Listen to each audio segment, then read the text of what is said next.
again, folks, and welcome back to this week's video. And this week we are talking about a topic that is very close to my heart, that is charity shops. But can you have too much of a good thing? How often is too often to visit the charity shops? That is the question we are looking to answer this time.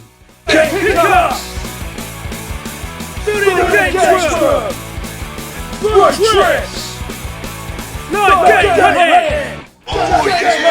I know what you're all thinking, there is probably not a scientific way to answer this question, but I'm going to try and do my best to answer it anyway. So, I have two charity shops that are very close to where I work, and these are probably the charity shops I visit most often, either going before work or after work once or twice a week. But I just want to see how often these shops restock, so I'm going to be going for once, then waiting 2 weeks, then waiting again for a week to see how much difference happens over that period of time. Then hopefully we can have a rough idea of how often is too often to visit your charity shops. Obviously, this is absolutely a weird way of looking at it. It is very subjective. We have no idea if this is going to work, but let's find out.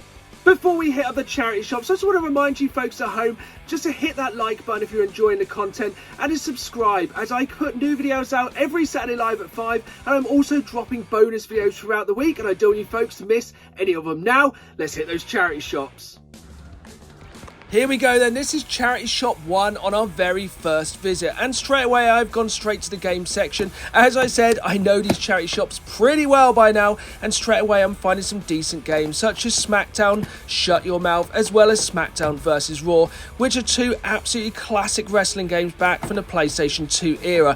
There is a few other little bits here as well, but this is more kind of getting an idea of what we're likely to see each week. I wasn't sure if I had this one, so I did have a second look. As you can see, there's some other classic kind of sports games, loads of DS kind of shovelwares, some PS4 games, sadly they are FIFA.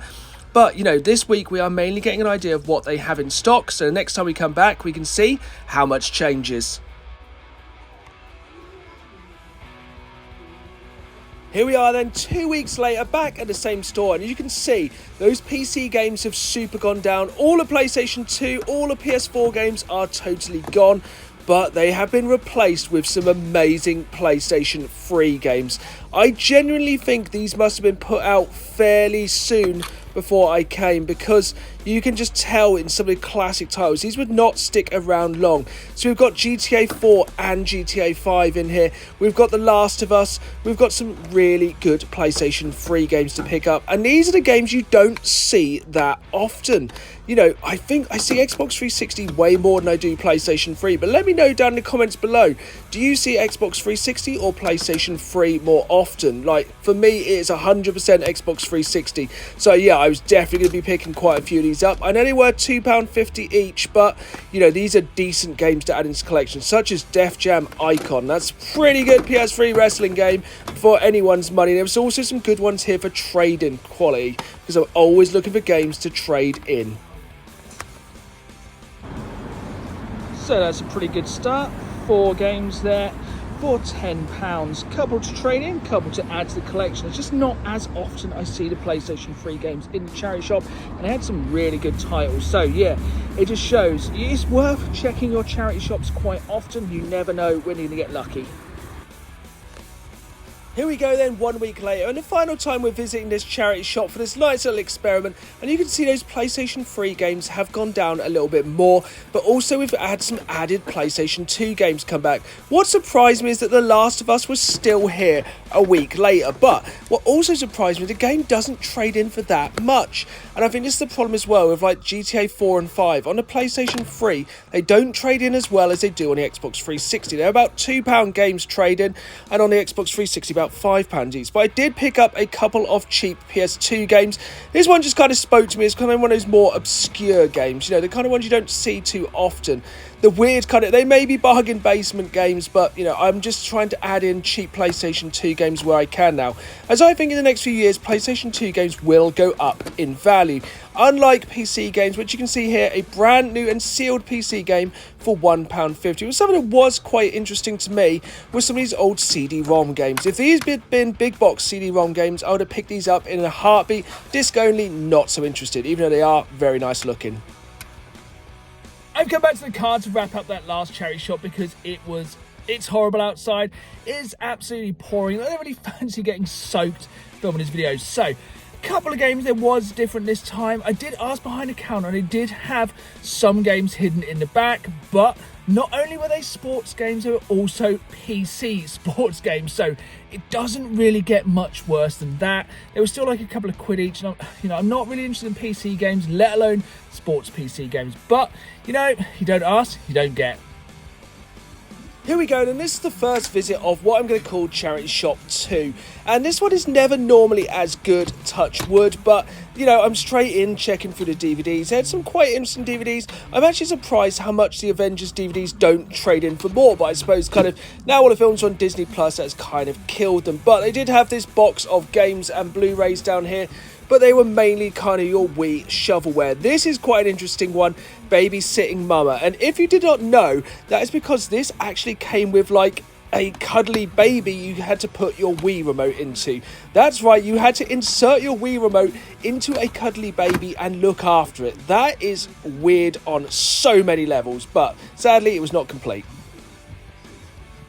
Like I said earlier in the video, PC games, even sealed, are not really worth much. So I could not believe when I saw this copy of Bejeweled Blitz sealed for £3. This is a kind of game I wondered would just sit there forever, but 2 weeks later we got to find out, as yes, it was still there 2 weeks later, still at that £3 price.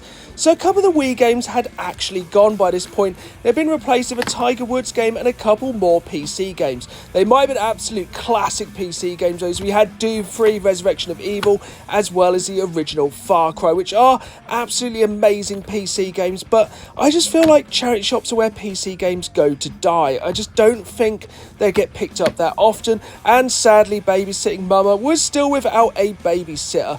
There was a few more extra Blu-rays that kind of made their way into this box, as well as some sealed ones, but not too much had changed. But there was still a copy of Wii Fit, because there always is. Looking around the shop, I was quite tempted by this massive bag of Bionicles. If you don't know, these can sell on eBay for pretty well if you know what you're selling.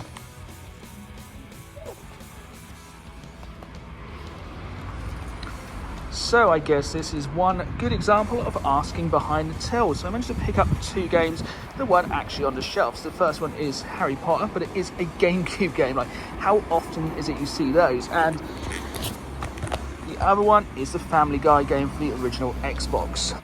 Okay, so 1 week later and we have been met with an absolutely horrific sight. This store has got rid of all of its video games. It looks like they have literally just thrown them out and got rid of them. It brings me to tears. Those copies of Wii Fit and that PC Bejeweled game that was sealed have been disposed of. Even the Lego Bionicles are gone. I'm sorry folks, I probably should have put a warning up there. That final scene was fairly disturbing. So, it does turn out, I did speak to the owner of the shop, they do eventually just throw stuff away. They don't let it sit on the shelves for the rest of all time. So all those FIFAs you unlove, all those copies of Wii Fit, they do actually get disposed of eventually. It is a sad time when video games get disposed of and literally just thrown in the trash, but what can you do? But I did not want to leave it there, so I had to go back 1 week later just to see if they had any video games again. So I had to know. I couldn't leave the video on a depressing end, so 1 week later I went back to see if they had any video games in stock, and we were in luck. There was not 1 but 2 video games standing high and tall on the shelf, just showing me that you have to keep faith. The charity shops are always getting restocked, you never know what you're going to pick up, and that, my friends, is why we always keep hunting. So there we have it, the ever-changing face of charity shops. It seems they will eventually just throw games in the bin eventually. I suppose they can't keep stuff on the shelves forever, and it's quite interesting to see how they change week to week. For me, I'll still probably be going about every week or so, or just whenever I have time. It's just kind of a fault of habit now, I can't help doing it. But let's jump into the pickups and see what we picked up over this period. So first up, we managed to pick up some pretty decent PlayStation 2 games, the first of which is Tokyo Extreme Racer. This was £1.50, in CX it's about a £3 game, and the other one is 4x4 Evo 2, which I think was £1, and is about £1.50 in CX. But these are the kind of games you want to be picking up for the PlayStation 2 now, as I think it's a console that's going to get harder to collect for over the coming years. The main tip I would give you from this video is to always ask when you're in a charity shop. There is no harm in asking, as I managed to pick up these 2 games just because I asked if they had any more hidden in the back. And these are 2 of the best pickups I've done in a charity shop for a long while. So first up we have Family Guy on the original Xbox. This was just £2 and this is about an £8 game. And then we have a GameCube game in a charity shop in 2022. It may not be the best game, but this game still sells in CX for £8. And the only reason I managed to pick these up is because I asked. So remember, if you don't ask, you don't get. Last up, we have our 4 PlayStation 3 games. As I said, I don't see PlayStation 3 games as often as I do Xbox 360 games. I don't know why, I just don't. So first off, we have Sega Rally, which I'm pretty happy adding to the collection for just £2.50. And we have Def Jam Icon. Sadly, this is where the Def Jam kind of wrestling series started to go a little bit downhill, but this is the last of a once great legacy. Then we have Soul Calibur, which the PlayStation version is definitely my favourite of these ones, because on the Xbox version you can play as Yoda, but you know, come on, we all want to play as Darth Vader really, don't we? And finally, we have Mortal Kombat for the PlayStation 3, which again was the definitive version of this game because you could play as Kratos from God of War, which is super cool. So all of these games are about £1 cheaper than they would have been in CX, but I already have Mortal Kombat in the collection and this one trades in at the minute for £6, so that's not too bad. So spending £10 on these 4 games, we trade one in for £6, £4 for 3 games, not too bad in anyone's books. There we have it then. That was my little tiny scientific investigation into how often you should go to charity shops. And at the end of the day, I think it's up to you folks at home. Just go as and when you can, but don't make it an addiction. Remember, at the end of the day, it's meant to be fun, so just do what you can when you can. Don't push yourself too hard. You don't want to burn out doing something you enjoy, as it will make you just kind of hate your own hobbies, and that is not what game collecting is about, is it folks? So, I hope you enjoyed this video. It was a little bit avant-garde, but I hope you enjoyed it. If you did, hit that like button, subscribe as I put new videos out every Saturday live at 5, as well as bonus videos like this one during the week, and if you subscribe, you will not miss any of it. Thanks again for watching. The channel is nothing about you folks, and as always, keep playing the game. See y'all soon.